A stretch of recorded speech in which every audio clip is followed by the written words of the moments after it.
ইসলামী বক্তা মুফতি আমির হামজাকে গ্রেফতার করেছে counter terrorism and transnational crime unit. দুপুরে কুষ্টিয়ার বাড়িতে অভিযান চালিয়ে তাকে গ্রেফতার করা হয়। বিতর্কিত বক্তা মুফতি আমির হামজাকে গ্রেফতার করেছে ঢাকা মহানগর পুলিশের counter terrorism and transnational crime unit. বিতর্ক যেন কোনোভাবেই পিছু ছাড়ছে না মুফতি আমির হামজার। একের পর এক বিতর্কিত বক্তব্য দিয়ে তিনি নিজেই হচ্ছেন সমালোচিত। আমির হামজা নামক যে বন্ড প্রতারক, তিনি হচ্ছে ধর্মের নামে। আসসালামু আলাইকুম সম্মানিত প্রিয় দর্শক, এবার কিন্তু ঢাকা বিশ্ববিদ্যালয় এবং রাজনৈতিক দলকে নিয়ে বিতর্কিত মন্তব্য করে কিন্তু একেবারে হাতে কিন্তু ধরা খেয়েছেন মুফতি আমির হামজা। হ্যাঁ দর্শক, গত বেশ কয়েকদিন যাবতে কিন্তু কিছু কিছু মাহফিলের মধ্যে বিতর্কিত মন্তব্য করে একের পর এক কিন্তু বিতর্কের জন্ম দিয়েছিলেন এই মুফতি আমির হামজা। তবে এবার সর্বশেষ ঢাকা বিশ্ববিদ্যালয়কে নিয়ে বিতর্কিত মন্তব্য করে কিন্তু একেবারে কিন্তু ফেসে গেছেন এই আমির হামজা। অর্থাৎ তিনি এখন বিশেষ একটি রাজনৈতিক দলের সঙ্গে কিন্তু জড়িয়ে অন্য রাজনৈতিক দলের কিন্তু বিরোধিতা করছেন বিভিন্ন মাহফিলে। যেখানে তার উচিত ছিল মাহফিলে কোরআন হাদিস নিয়ে আলোচনা করা, সেখানে কিন্তু তিনি রাজনৈতিক আলোচনা করছেন, আর যার ফলে কিন্তু তার এই পরিণতি। দর্শক, আপনারা শুরুতে ভিডিওর কিছু অংশ বিশেষ দেখে কিন্তু আশা করি বুঝতে পেরেছেন আমাদের আজকের এই ভিডিওটা ঠিক কতটা গুরুত্বপূর্ণ এবং ঠিক কোন বিষয়টিকে ইঙ্গিত করছে। তাই আপনার কাছে অনুরোধ থাকবে আমাদের আজকের এই খুবই গুরুত্বপূর্ণ ভিডিওটি একটু স্কিপ না করে একেবারে সম্পূর্ণ দেখলেই কিন্তু আজকের নিউজটির বিস্তারিত আপনি ভালো করে বুঝতে পারবেন। আর সেজন্য আপনার কাছে ছোট্ট করে একটি অনুরোধ, ভিডিওতে একটি লাইক দিয়ে একটি কমেন্ট করে সম্পূর্ণ ভিডিওটি কন্টিনিউ করতে থাকুন। তাহলে চলুন সম্মানিত প্রিয় দর্শক, আর দেরি করে আপনার মূল্যবান সময়টুকু আমরা নষ্ট করতে চাই না। শুরুতে এই মুফতি আমির হামজা সম্পর্কে বিস্তারিত খবরটি আগে দেখে আসি। বাংলাদেশের সবচেয়ে আলোচিত ইসলামী বক্তাদের একজন মুফতি আমির হামজা, যিনি একের পর এক বক্তব্য দিয়ে আলোচনার চেয়ে সমালোচনাতেই বেশি থাকছেন। মাহফিলে কখনো ঢাবির মহসিন হলে আজান বন্ধের অভিযোগ, কখনো জাহাঙ্গীরনগর বিশ্ববিদ্যালয়ের ছাত্রদের নিয়ে আপত্তিকর মন্তব্য, আবার কখনো বলিউড অভিনেত্রী রাশমিকা মান্দানার সৌন্দর্যের বন্দনা করতে গিয়ে বেফাঁস মন্তব্যে পড়েছেন সমালোচনার মুখে। প্রতিবারই তার এসব বক্তব্য ঘিরে তৈরি হয়েছে বিতর্ক। বরাবরের মতো এবারও ফের ক্ষমা চাইলেন আলোচিত এই ইসলামী বক্তা। আমির হামজাকে এর জন্য প্রকাশ্যে ক্ষমা চাইতে হবে। সোশ্যাল মিডিয়ায় ছড়িয়ে পড়া আমির হামজার একটি বক্তৃতার ভিডিওতে বলেছেন, ঢাকা বিশ্ববিদ্যালয়ের মহসিন হলে 16 বছর আজান দিতে দেওয়া হয়নি। এতে ক্ষুব্ধ হয়ে মহসিন হলের শিক্ষার্থীরা সরাসরি ঘোষণা দিয়েছে আমির হামজাকে প্রকাশ্যে ক্ষমা চাইতে হবে। এখানেই শেষ নয়, আরেকটি বক্তব্যে তিনি জাহাঙ্গীরনগর বিশ্ববিদ্যালয়ের হলে ছাত্রদের মদ দিয়ে গুলি করার কথা বলেন, যা আরো তীব্র সমালোচনার জন্ম দেয়। সকালবেলা মদ দিয়ে গুলি করে এরপরে বের হচ্ছে এটা ছাত্র।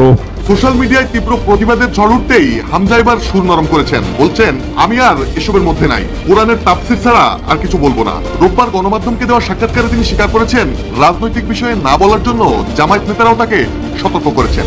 আরো বলেছেন, মহসিন হলের নাম মুখ ফসকে বের হয়ে গেছে, আমি ক্ষমাপ্রার্থী, যদি কেউ কষ্ট পেয়ে থাকে আমি দুঃখিত। এবার ডাকসুতে শিবির প্যানেল পাস করার পরে তার পরের দিন মাইকে আজান আরম্ভ হয়েছে, আল্লাহু আকবার। আমির হামজার বেফাঁস বক্তব্য নতুন কিছু নয়। এর আগে তিনি সবচেয়ে বেশি সমালোচিত ও বিতর্কিত হয়েছিলেন মাহফিলে বলিউড তারকা রাশমিকা মান্দানার শরীরী সৌন্দর্যের বন্দনায় মা হওয়ার উদাহরণ টেনে। পরে ব্যাপক সমালোচনার মুখে ক্ষমা চাইতে হয় তাকে। একদিকে ক্ষমার পর ক্ষমা চাওয়া, অন্যদিকে নতুন নতুন বিতর্কিত মন্তব্য। প্রশ্ন হচ্ছে, মুফতি আমির হামজা কি সত্যিই মুখ সামলাতে পারছেন না, নাকি ইচ্ছে করেই বিতর্ককে আঁকড়ে জনপ্রিয় হতে চাইছেন? জামায়াত নেতারা যখন তাকে নিয়ে বেকায়দায় পড়েছেন, তখন সাধারণ মানুষ বলছে ক্ষমা চাইতেই যদি হয় বারবার, তবে কেনই বা এমন বক্তব্য দেন আমির হামজা? সম্প্রতি ইসলামিক বক্তা ও জামায়াতে ইসলামীর নেতা মুফতি আমির হামজা তার এক বক্তব্যে বলেন, দীর্ঘ 16 বছর মহসিন হলে আজান দিতে দেয়া হয়নি। ঢাকা বিশ্ববিদ্যালয়ের হাজী মোহাম্মদ মহসিন হলের মাইকে শোনা যাচ্ছে আজান। মসজিদের মুয়াজ্জিন আবুল বাশারের কণ্ঠে আজানের ধ্বনি শুনে নামাজ পড়তে আসছে শিক্ষার্থী ও কর্মচারীরা। সরজমিনে দেখা যায় মহসিন হলে রয়েছে শিক্ষার্থীদের নামাজ আদায়ের জন্য নির্ধারিত মসজিদ। ভেতরে টাঙানো আছে নিয়মিত নামাজের সময়সূচিও।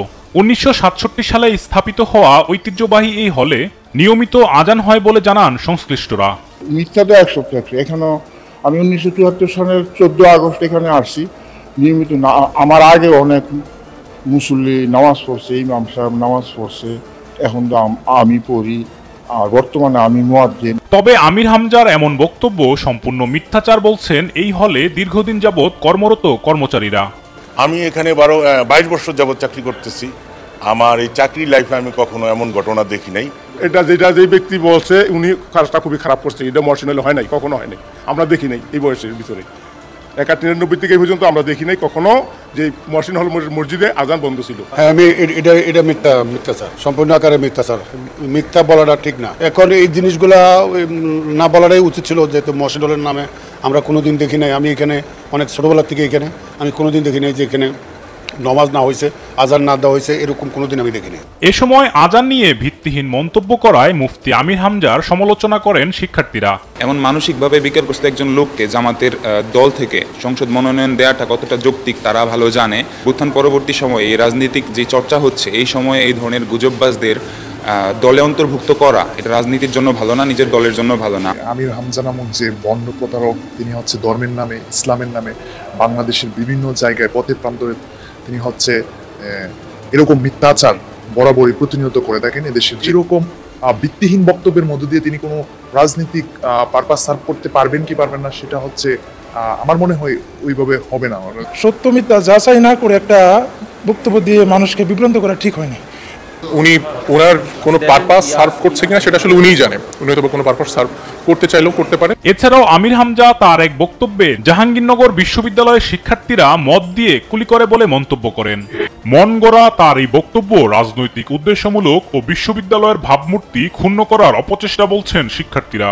চুপ করে থাকা এবং একই সাথে যে মিথ্যা অপপ্রচার, যেটা আমরা মনে করি জামাতের কালচার, জামাতের যে রাজনীতি, সেই রাজনীতির একটা অংশ ভণ্ডামি করা, মিথ্যা অপপ্রচার করে তার শত্রুকে নানা রকম ভাবে বাজে ইমপ্রেশন ক্রিয়েট করা, সেই কাজগুলো তারা এখনো জারি রেখেছেন, জাতীয় পর্যায়ে তারা করছেন।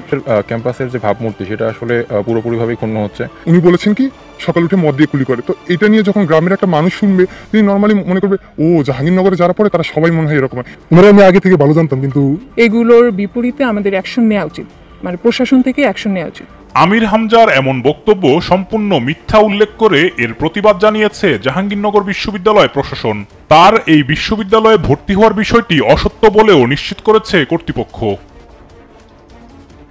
সম্প্রতি গণমাধ্যমে দেয়া এক সাক্ষাৎকারে তার বক্তব্যের জন্য দুঃখ প্রকাশ করেছেন আমির হামজা। বলেছেন এখন থেকে মাহফিলে কোরআন হাদিসের বাইরে কিছু বলবেন না তিনি।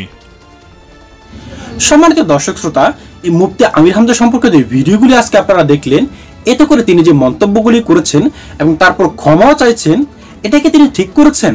কারণ একজন আলেমী দ্বীন তিনি মাহফিলে রাজনৈতিক আলাপ আলোচনা করছেন, এটা কি ঠিক?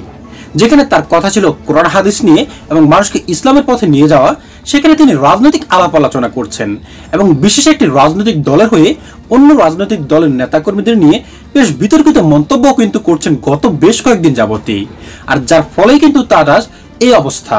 তাই আমরা আশা করব তিনি তার ভুলগুলি শুধরে আবারও নতুনভাবে বিভিন্ন আলোচনায় ফিরবেন এবং মানুষকে ইসলামের দিকে ধাবিত করবেন। সম্মানিত দর্শক শ্রোতা, আপনি কি আমার এই কথার সাথে একমত? তবে অবশ্যই কমেন্ট করে জানিয়ে দিবেন আপনার মূল্যবান মতামতটুকু, কারণ আপনাদের মতামতটুকু আমাদের কাছে খুবই গুরুত্বপূর্ণ। দর্শক, আজ এ পর্যন্তই। আশা করি সকলে অনেক ভালো থাকবেন। খোদা হাফেজ।